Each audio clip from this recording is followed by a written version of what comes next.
It's 501. 501? It's a $5 foot. Why would the price increase? Inflation. What? But inflation. You can have this lifestyle. Okay. This looks cheap and hella fake, but I got nothing better to do.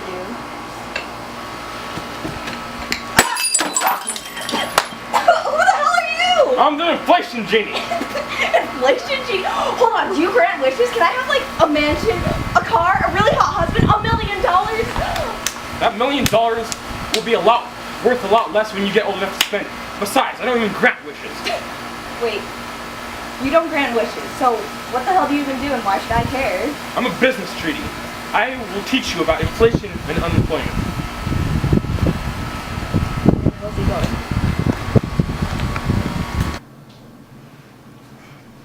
Now, let's start with inflation. Say this burger is from 1950. And this one's from 2018. What's the difference? Well, that one's obviously rotten. What's the difference in price? I don't know, they're both $1, right? This one's 25 cents. That's $1.29. Really? Yes, this is inflation. The rise of the general level of prices. There are two types of inflation. Demand pull and cost push. Come, let me show you. Okay. Scenario. Suppose there's 3 people in a town who want cheese spray. Okay. There's going to be a nice supply of cheese spray for these 3 people.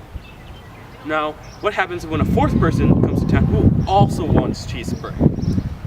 That will increase the demand for cheese spray, pumping up the price because there's more people who want it. Oh, so that's demand pull inflation, right? Because a change in demand causes inflation, right? Yes. Now let's say another scenario is that these 4 people are having a good amount of cheese spray. Now let's say one of the dairies closes, so the company that's giving cheese spray now has to go buy more dairy from a different source, which is more expensive. So the cost of the cheese spray increases because production is more expensive. Oh, so that's cost push inflation, right? Correct. See, demand push is considered good inflation, while cost pull is considered bad, but it does correct itself in good time. But in reality, it's hard to distinguish between the two. How do we know the number behind inflation? Well, this is where things start getting complicated. First things first, the Bureau of Labor Statistics finds a market basket, which is about 2,000 items that everyone kind of buys. So like food, toilet paper, and 10-gallon hats, right? Yeah, kind of. Anyway, to find CPI, they take the market basket of a desired year and put it over the market basket of the base year, times 100, and to get CPI. Oh, so base year is like, can we use 2000? Base year could be any year, as long as it's consistent through all the calculations. Now to find in the inflation rate, you would take the desired CPI, subtract last year's CPI, divide by last year's CPI, times 100 to get the inflation rate. Holy crap, that's a lot of math. Well, math is numbers, and money is numbers. Oh.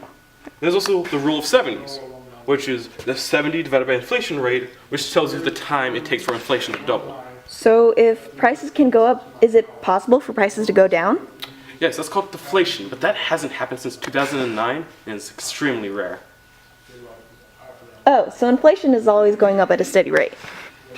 No. Here, I need to show you the business cycle.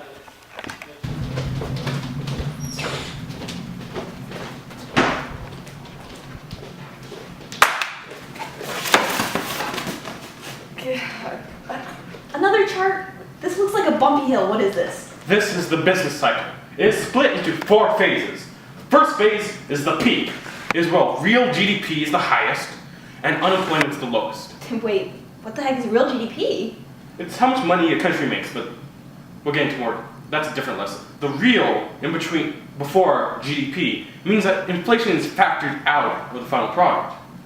The second phase, recession, is where real GDP declines and unemployment rises. The trap, trough is where real GDP is the lowest and unemployment is the highest. And the expansionary/recovery phrase is where GDP is increasing and unemployment is also decreasing. So how do we know what phase we're in? The National Bureau of Economic Research declares the beginning and ending of each phase, but it takes them about 6 months to do so. 6 months? Why so long? Well, they're looking for a consistent pattern in the economy.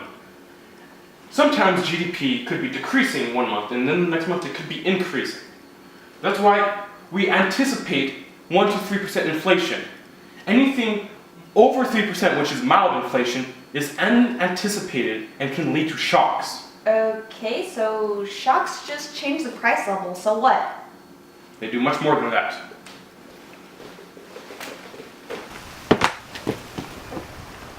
Shocks hurt everyone, especially people who work on fixed incomes, because they receive the same check every month, reducing their purchasing power.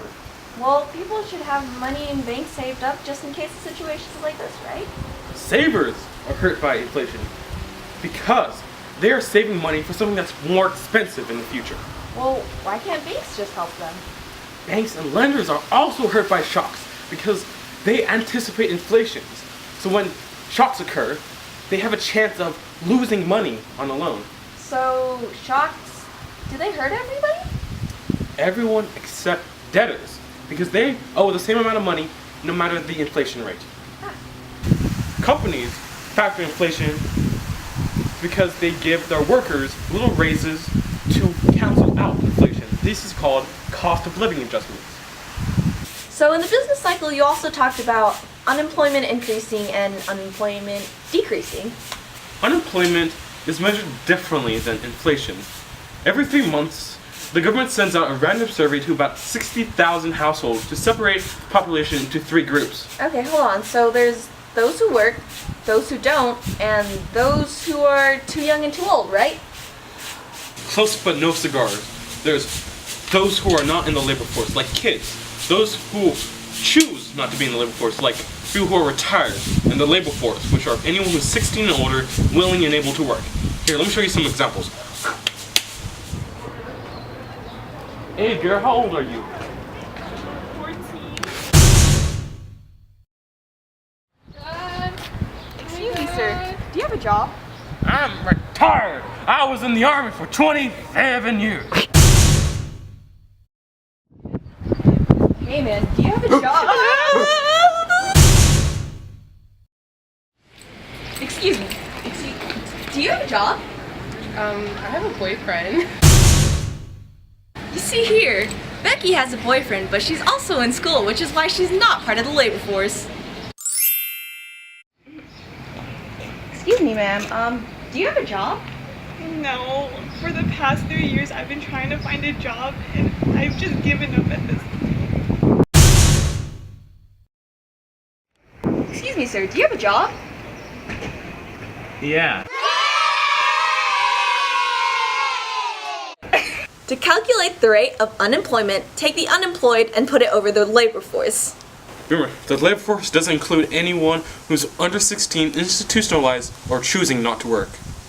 So, wait. Full employment, that's when everybody has a job, right? No.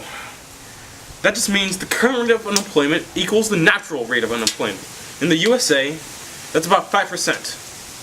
There's a rule called Okun's Law, which states that for every 1% above natural unemployment, there's a negative GDP cap of 2%. What the heck even is natural unemployment? Well, the natural unemployment rate is made up of both frictional unemployment and structural unemployment. Along with these two, there's also cyclical unemployment and seasonal unemployment. Let me give you some more examples. Oh, Mr. Logan. What can I help you with today? I've had enough of this job. I will not be getting any more of your sandwiches. You can get your coffee yourself. I quit. You hear me? Quit. Sorry, buddy, but we don't take your skills anymore, so we're gonna have to hire you. But I make the best machinery. Machines make machinery.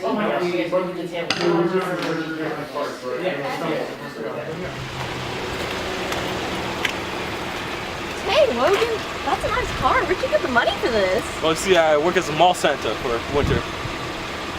As a mall Santa, how are you making money now? Not.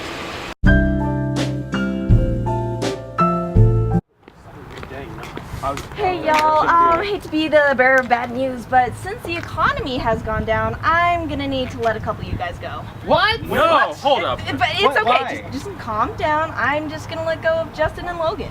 Okay. What? Okay. Oh. How are people chosen to be let go? Well, we can tell from previous patterns of the burden of unemployment. Let's start removing people by groups. First are the low-tier workers, like factory workers. Then it's the teenagers. Then it's blacks and Hispanics. Wait, that's discrimination. I'm just listening to the pattern, don't get mad at me. Now, everyone who didn't go to college. And then, Let me guess, women next. actually, nowadays, women and men are let go equally. But that only happens as cyclical unemployment rises and GDP falls. The higher unemployment rises, the more society falls into recession because there's less workers.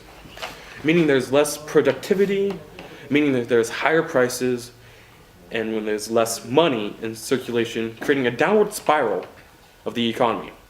Last but not least, we can see the relationship between inflation and unemployment with the Phillips curve. Another graph? What the heck does this show? It shows the relationship between inflation rate and unemployment rate. It shows the inverse relationship. As unemployment goes up, inflation goes down, and as unemployment goes down, inflation goes up. Because when there's less unemployment, there's more people working, there's more money in the economy, so inflation rate increases. When there's more people working, there's less inflation because there's less money in the economy, and that's what creates an inflation gap and a GDP gap. And this is recession, this is expansion. Holy crap, that's a lot of information, but now I guess I understand why a footlong isn't actually $5. Glad I can help another citizen learn. Inflation genie, away!